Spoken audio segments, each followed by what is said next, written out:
what you kind of see in this game? Obviously, it became a little one-sided when we got to the second half. But what do you think about it?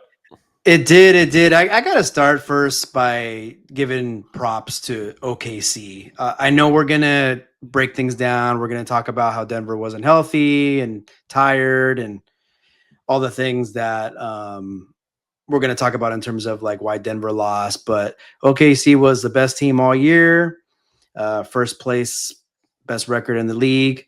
They obviously had the most double-digit wins.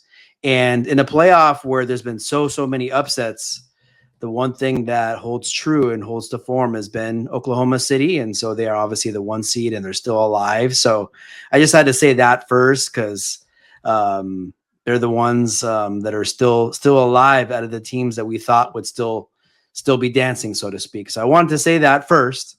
Yeah. And then second off, it wasn't the game 7 that we all would have hoped. It was kind of similar to the Clippers and Denver, actually almost identical, where Clippers, same as Denver, had a kind of a first quarter lead. Denver went on a pretty nice run to end the first half, just like the Thunder did today. And the second half, it was not pretty at all. And obviously, I think by the middle of the third, we kind of knew what was going to happen. And so definitely a blowout that I didn't see happening, but obviously it happened for multiple reasons we'll get into. But what was your just kind of high level take on game 7? Man, for me, it was just seeing the tweets that Aaron Gordon is going to play. I mean, I was pretty mind blown by just the fact that you hear this morning is a grade 2 hamstring strain. And it makes sense because they didn't really ever say what strain or severity the injury was. Pretty much trying to hide the fact that it was. And then eventually they're like, hey, we got to put this out there because it's not right to Aaron Gordon, number one. Like if you don't say it, right, it's like, oh, it might have not been that bad. Why don't you just play? And just the fact that he tried to give it his all, I thought that was just like amazing on that part. It makes you just realize that these guys go out there and try to give everything they got to try to win a game. And so just right off the start, I was like, man, I kind of got a little pumped for Denver and, looking at maybe he's going to give that Willis Reed moment. Yes, but then on the other side, I just said, hey, what happens if Denver wins this game? What does Aaron Gordon look like moving forward? Because this is an injury that usually takes him out at least a month. So, like, would he keep playing on it? So all these scenarios are kind of running through my head. And, I thought they did well in the first quarter and really had some momentum. He brought him he had a lot of rebounds. He obviously didn't look like himself. He was laboring out there kind of on one leg, but doing the best he could possibly do in that scenario. So props to Aaron Gordon for even trying to do that. And then as that second quarter kind of took over, OKC got in the rhythm, started really getting the on-ball defense that they always are just all up in that grill. You texted me earlier about Caruso on Joker. They're just like putting these matchups where you just go like, that should be a problem, but it's not. They have so many versatile defenders on this team, and they just constantly send pressure. They press. They attack up top like early on, and it's a constant thing with them. And they went on the end of the half run, which was like I think a 12-2 run, and that second quarter I think they outscored them 39-20. So that was a huge quarter for them, and it pretty much set the game in place after that. Back to, definitely. And I mean, back to Aaron Gordon. We were all obviously shocked that he was going to play. And we thought like that Willis Reed moment where he plays a minute or two and checks out. On the telecast, even Doris Burke talked about last playoffs. We talked about it on our last show with OG Anunoby. When he had that hamstring injury, he ran like a couple times up and down the floor. And I mean, he was a wrap. And so she was saying like, oh, I thought I was going to see that today. And so obviously he hung in there. He was definitely a step slow. And I think they needed, 100% Aaron Gordon. But yeah, that was pretty amazing to see. And Alex Caruso was amazing to see as well. I mean, this is like one of these times like you really need to like actually watch the game like throughout.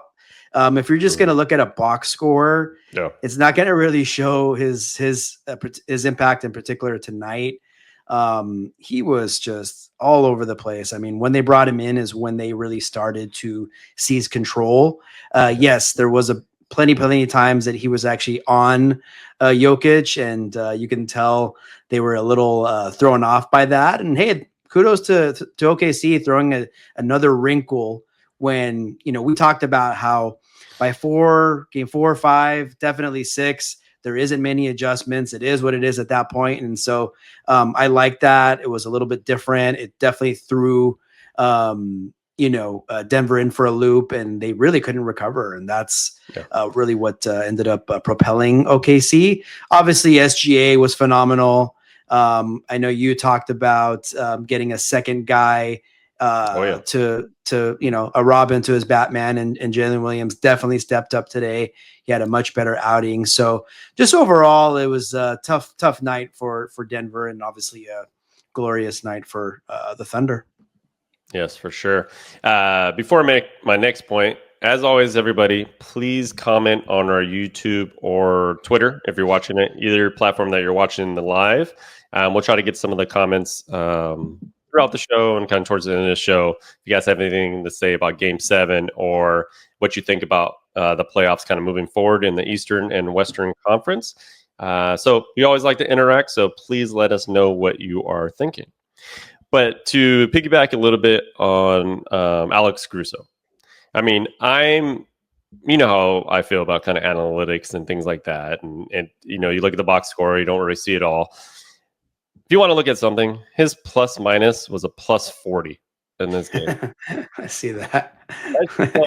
Everything you need to know about this game, a plus 40 off the bench. And he played, 26 minutes, right? So he was everything for them as that complementary role player that you just knew when the OKC Thunder traded for Alex Caruso. I mean, I'm sure I texted you. I'm like, that is like a sign that they are going for the championship. Like, they were like, hey, we need those type of players. We have some core young group of players, but we need players that can give you that grind. They can play defense. They can get buckets. They can hit the open three. And as soon as they did that, you're just like, oh, yeah. Him and Hartenstein, as just adding those two has been really, really beneficial to the OKC Thunder. And yeah, Jalen Williams really stepped up and played that Robin role for SGA, and that was crucial for them because moving forward, they're going to have to get games out of both of them every single game. Like, we can't have Jalen Williams going silent, getting 6-8 points in a game. They won't win a game when that happens. So he'll be the key. If he's in that 20 range and he's getting his normal buckets, I think they have a pretty solid chance moving into Minnesota. Yeah, no doubt. And I mean, I think that was a difference this series where I feel like there was a different unsung hero for OKC. You mentioned Caruso was a plus 40. Cason Wallace was a plus 38. He played 29 minutes. So they're just so deep. And that's what I think really won the series, because a lot of the superstars, played on par, I guess you can say, and all had big games. Jamal didn't do that great today, but Murray. But I think the depth and having home court advantage at the end of the day, it matters. I mean, I know a lot of times throughout the season, there's a reason why we said you got to be a first, second, or third seed to win it all. And it may or may not happen these playoffs. I have no idea. But the big part of it is having home court, and then having home court in a Game 7. It's big. Sure, a road team could win, but I thought that was huge tonight. That audience and crowd was just amazing. So, yeah, OKC is so deep, and they continue to play that throughout the playoffs. Usually you think of like playoffs, they kind of wrap it up at 8 players max, maybe 9.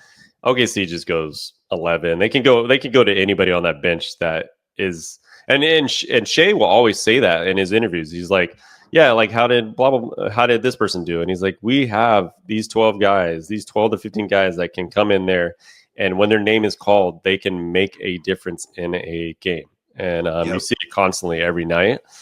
And I think that's going to be a huge thing.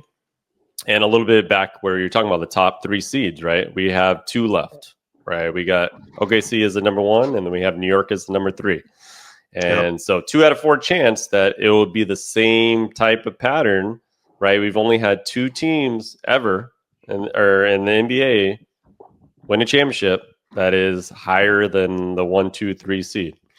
So we'll see what happens and how it shakes out. But OKC is probably leading the pack in that one.